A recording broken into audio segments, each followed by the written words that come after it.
جو دوستوں کو خوش کرے، آقا فرماتے دوستوں کی خوشی جنت کی راہ ہے.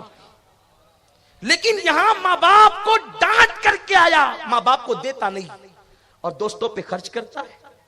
آقا کریم کی بارگاہ میں ایک جوان آیا، شکایت کی، حضور میرا باپ بڈھا ہو گیا ہے، میں جتنا کماتا ہوں مجھ سے چھین لیتا ہے. حضور کی بارگاہ میں مقدم آیا، سرکار نے کہا اس کے باپ کو بلاؤ. اس کے باپ کو بلایا تو اس کا بابا لکڑی ٹیکتے ٹیکتے آیا. سرکار نے کہا تمہارا بیٹا ایسا کہتا ہے، کیا بات ہے؟ اس نے کہا آقا جب یہ بچہ تھا اور میں جوان تھا، میں جتنا کماتا تھا اس پہ خرچ کر دیتا تھا، میں نے کبھی اس پہ خرچ کرنے میں کوتاہی نہیں کی. اور آپ بھی باپ ہیں، ہم بھی باپ ہیں، ہم سمجھتے ہیں بچے اگر کسی چیز کا مطالبہ کریں تو ہم فوراً اس کو پورا کرتے. بچوں کی بات ذہن میں آتی ہے، یاد آتی ہے، بار بار رہ رہ کر کچو کے دیتی. کوئی فرمائش کر لی تو اس وقت تک بات ذہن میں رہے گی جب تک کہ پوری نہ کر دیں. آپ بھی کرتے ہیں، ہم بھی کرتے ہیں، سب کی بات ہے، سب بچے والوں کو پتا ہے. اس کی حضور جب یہ جوان تھا تو میں اس کی ہر بات پوری کرتا تھا، اب میں بوڑھا ہو گیا اور یہ جوان ہو گیا. جب بچہ تھا میں جوان تھا تو میں اس کا ہر مطالبہ پورا کرتا تھا، اب میں بوڑھا ہوں، کمزور ہوں، یہ جوان ہے، اب یہ کما کر لاتا ہے تو میں اس سے مانگتا ہوں تو دیتا نہیں. حضور علیہ السلام کی آنکھوں میں آنسو آ گئے اور سرکار نے فرمایا کہ اے بوڑھے، جس نے تیری شکایت سنی ہے، جن پتھروں نے بھی سنی ہے، وہ سب تیری بات کو سن کے رو رہے ہیں. حضور سے عشق کا دعویٰ کرنے والوں، نعتوں کی محفل میں نعت خانوں پہ نذرانہ لٹانے والوں، قوالوں کی محفل میں قوالیوں کی محفل میں قوالوں پہ نذرانہ لٹانے والوں، پیران طریقت کو لفافے بھر بھر کے دینے والوں، ائمہ کرام کو دینے والوں، ہم منع نہیں کرتے کہ نعت خاں کو مت دو، ہم منع نہیں کرتے علماء کو مت دو، لیکن آپ سے پوچھنا چاہتا ہوں اگر عشق کے دعوے دار ہو تو اس حدیث مبارکہ کو سے سبق لو. جس کے ماں باپ رو دیں، ماں باپ کے رونے پر صرف ماں باپ نہیں روتے بلکہ نبیوں کا امام بھی روتا ہے. ہمارے رسول آج بھی زندہ ہیں. اگر تو نے ماں باپ کو رلایا تو کیسا عاشق رسول، تو نے اپنے ماں باپ کو نہیں اپنے نبی کو رلایا ہے، اپنے رسول پاک کو رلایا ہے. آپ بتاؤ ماں باپ کے لیے کتنی قربانی دینے کی ضرورت ہے. ماں باپ جس چیز سے روک دے رک جاؤ، جس چیز کا حکم دے عمل کرو. شرط یہ ہے کہ وہ گناہ کا کام نہ ہو، وہ کفر شرک کی بات نہ ہو، وہ اسلام اور شریعت کے خلاف نہ ہو. آقا نے فرمایا او بوڑھے، تیری بات جس نے سنی سب رو پڑے. اور آقا نے پھر اس جوان سے کہا اے جوان، تو بھی تیرے باپ کا ہے اور تیرا مال بھی تیرے باپ کا ہے. باپ کو حق ہے خرچ کرنے کے لیے، باپ کو حق ہے، اختیار ہے آپ کے مال سے وہ جتنا چاہے خرچ کرے. آپ کما کے لائے وہ پورا چھین لے، باپ کو حق ہے، آپ کچھ نہیں کہہ سکتے. لیکن آج ماں باپ کو ہم نے کہاں پہنچا دیا. بڑی معذرت کے ساتھ میں ماں باپ کی محبت کی بات کر رہا تھا، اینڈ اس پر کرتا ہوں. آپ ان کو نفرتیں بھی دو گے نا تو محبت میں پیار ہی دیں گے. میں نے پڑوس کے ملک کی ایک داستان لکھی ہوئی پڑھی. ایک شخص کی شادی ہوئی اور شادی کے بعد اس کی بیوی بدتمیز تھی. اس نے کہا یا تو تیری ماں رہے گی گھر میں یا تو میں رہوں گی، بول کس کو چنتا ہے.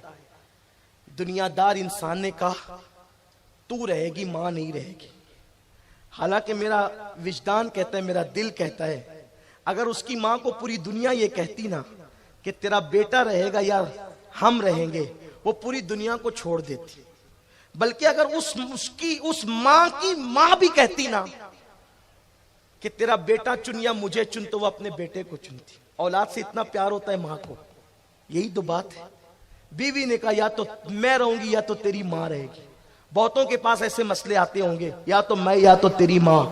لیکن 99% بیوی کے غلاموں کا فیصلہ یہ ہوتا ہے کہ تو رہے گی. اس نے بھی وہی فیصلہ کیا، تو رہے گی ماں نہیں رہے گی. تو کہا ماں کا کیا کرے گا؟ تو کہا میں ماں کو اولڈ ہاؤس میں بڈھا گھر میں پہنچاؤں گا. ماں کو کہا امی ایک کام کرو، میں تمہیں آج پارک میں گھمانے لے جاتا ہوں۔ اس دن ماں کی کلی کلی کھل اٹھی، ناہنجار بیٹے نے ماں کو کار میں بٹھایا، دولت بہت تھی، خوبصورت کار میں ماں کو پہلی بار بٹھا کر پارک کی سیر کے نام پہ لے گیا، اور لے جانے کے بعد ایک اولڈ ہاؤس کے پاس گاڑی روکی اور ماں کو اس کے اوٹے پر بٹھایا، کہا ماں مجھے معاف کرنا۔ ایسے بھی معاف کیے جاتے، لیکن کہہ دیا ماں مجھے معاف کرنا۔ کہا بیٹے کیوں؟ کہا ماں میں نے تجھے پارک کے دھوکے سے لایا تھا، میری بیوی کہتی ہے کہ یا تو میں رہوں گی یا تو تیری ماں، اس لیے امی یہ اولڈ ہاؤس ہے، اب تم کو یہاں رہنا ہے، میں کبھی کبھی ملنے کے لیے آ جایا کروں گا۔ ٹھیک ہے امی میں چلوں؟ ماں نے کہا بیٹا اگر تیرا سنسار اسی سے اجڑنے سے بچتا ہے کہ تیری ماں نہ رہے تو چلا جا۔ ادھر یہ کار لے کر کے بھاگا، ادھر اولڈ ہاؤس کے ذمہ داران آئے کہ ایک نئی بڑیا آ کر کے بیٹھی ہے، چلو اس کے نام کی انٹری کر لیتے ہیں۔ رجسٹر لے کر کے آئے اور بڑیا سے کہا تیرا نام؟ امی اس نے اپنا نام بتایا۔ تیرا شوہر ہے؟ کہا نہیں انتقال ہو گیا۔ تو کہا تیرے بیٹے کا نام؟ تو کہا نہیں بتاؤں گی۔ پھر دوسری بار کہا مائی تیرے بیٹے کا نام؟ نہیں بتاؤں گی۔ تیسری بار مائی تیرے بیٹے کا نام؟ نہیں بتاؤں گی۔ کسی نے کہا کوئی بات نہیں، گھر سے بیٹے نے نکالا ہے، ماں غصے میں ہے، ناراض ہو گئی ہے، اس لیے اپنے بیٹے کا نام نہیں بتانا چاہتی۔ بوڑھیا نے پوری طاقت اکٹھا کی اور غصے میں آ کر کے اولڈ ہاؤس کے ذمہ داروں کو ڈانٹا، خبردار میرے بیٹے کے خلاف کچھ کہا تو وہ میرا بیٹا ہے اور بہت مشہور ہے اس کا نام اس لیے نہیں نام زبان پہ آ رہا ہے کہ میں اس سے ناراض ہوں، میں تو اس سے راضی ہوں، اللہ اس کا گھر ہمیشہ آباد رکھے، بس نام اس لیے نہیں بتاتی کہ تم اس کو پہچانتے ہو، اگر نام بتاؤں گی تو میرے بیٹے کی عزت چلی جائے گی۔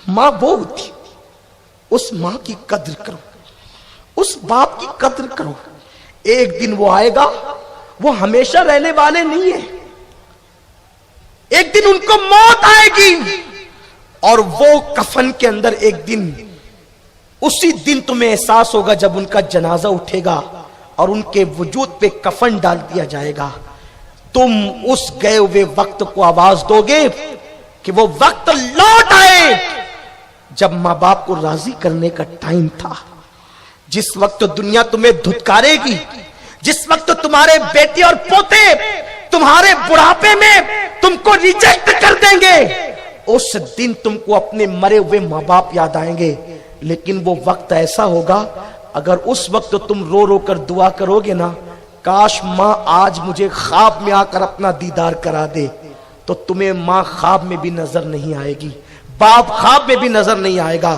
میں اپنے ان نوجوانوں کو اس سنی اجتماع جس میں ہزاروں کی تعداد میں عاشقان رسول موجود ہے، میں تمہیں تمہارے بڑھاپے کی بے کسی اور بے بسی کا واسطہ دے کر کہتا ہوں، اگر اپنے بڑھاپے کو بے بسی سے بچانا ہے، اپنے بڑھاپے کو بے کسی سے بچانا ہے، اپنے بڑھاپے کو مایوس اور سنسان ہونے سے بچانا ہے، اپنے بڑھاپے کی خوشیوں کو اجڑتا دیکھنے سے بچنا ہے، تو آج اپنے ماں باپ کی قدر کر لو، آج جا کر ماں باپ کو راضی کر لو اور ہمیشہ کے لیے اپنے ماں باپ کے قدموں سے چمٹ جاؤ، دنیا بھی کامیاب ہوگی، آخرت بھی کامیاب ہوگی، دنیا میں کوئی مراد پوری نہ ہوتی ہو، اپنے ماں باپ کے قدم پکڑ کے کہو دعا کر دو، میرے سچے نبی نے فرمایا، صادق و مصدوق نبی نے فرمایا، دعا والدی لے ولدی کا دعائی لکم، تمہارے باپ کی دعا تمہارے حق میں ایسی ہے جیسے امتی، جیسے نبی کی دعا امتی کے لیے ہوتی ہے،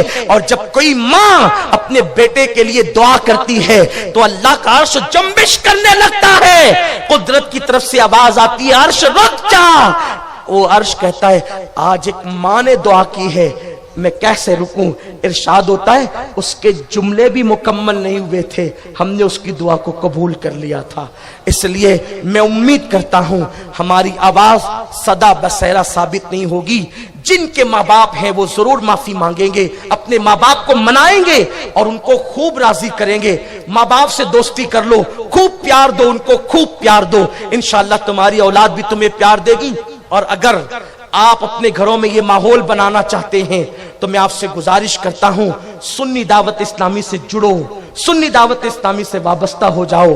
جہاں جہاں سے آئے ہو اپنے علاقوں کے اندر سنی دعوت اسلامی کی شاخیں قائم کرو, اللہ کی راہ میں سفر کرو, قافلے کے لیے وقت نکالو. 3 دن کا قافلہ, 1 ہفتے کا قافلہ, 15 دن کا قافلہ, 1 مہینے کا قافلہ, سال بھر کا قافلہ, 6 مہینے کا قافلہ.